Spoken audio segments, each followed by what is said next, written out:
Story with five পেতে হলে গল্পের স্বাদ ধরতে হবে স্টোরি উইথ ফাইভের হাত। দূরের এক সবুজ উপত্যকা, নাম ছিল চিরসবুজ বন। সেখানেই বাস করত হরিণ রাজু, বাঁদর খোকা, পেঁচা বুড়ো আর গন্ধগোকুল টিনা। ছোট্ট ঝর্ণা, ফলের গাছ, পাখির গান, সব মিলে যেন স্বর্গ ছিল তাদের জন্য। প্রতিদিন ভোর হলে রাজু দৌড়ে যেত নদীর ধারে, খোকা লাফাতো গাছ থেকে গাছে, টিনা ফল খুঁজত, আর পেঁচা বুড়ো গল্প বলতো বড় বড় গাছের ছায়ায় বসে। একদিন সকালবেলা খোকা হঠাৎ চিৎকার করে বলল, দেখো, দূরে বড় গাড়ি আসছে। সবাই ছুটে গেল উপরের টিলায়। তারা দেখল কংক্রিটের গাড়ি, লাল হেলমেট পরা মানুষ আর বিশাল মেশিন এসেছে। ওরা গাছ কাটতে শুরু করলো। মানুষ এসেছে, এক পাখি বলল, নতুন শহর।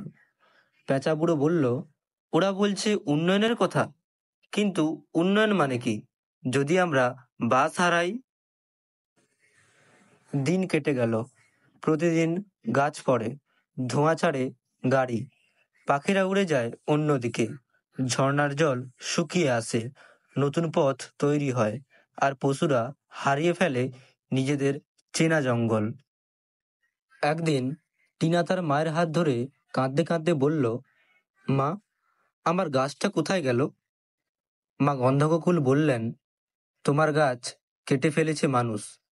এখন চল, শহরের পাশে যাই, ওখানে নাকি ডাস্টবিনে খাবার পাওয়া যায়। রাজু একা বসেছিল তার প্রিয় আম গাছের গুড়ির ওপর।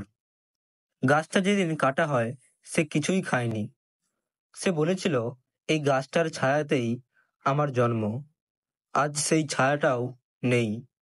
পেঁচা বুড়ো তার শেষ গল্পটা বলেছিল, এই জঙ্গল একসময় গানের মতো ছিল, এখন এটা শুধু স্মৃতি। এক রাতে ঝড় এলো, গাছ না থাকায় মাটি ধসে পড়ল, মানুষদের রাস্তা ভেঙে গেল, জল ঢুকে শহরের পাশে বানানো ঘরে। তখন সবাই বলল, প্রকৃতি কি আমাদের উপর রাগ করলো? চোখে জল নিয়ে সে বলল, তোমরা আমাদের কথা মনে রাখোনি, আমাদের জঙ্গল কেটেছ, এখন তোমাদের ঘরও বিপদে পড়ছে। এই জঙ্গল শুধু আমাদের না, সবার। এটা ছিল একটা পরিবার। করো সাবস্ক্রাইব, শোনো স্টোরি উইথ ফাইভ।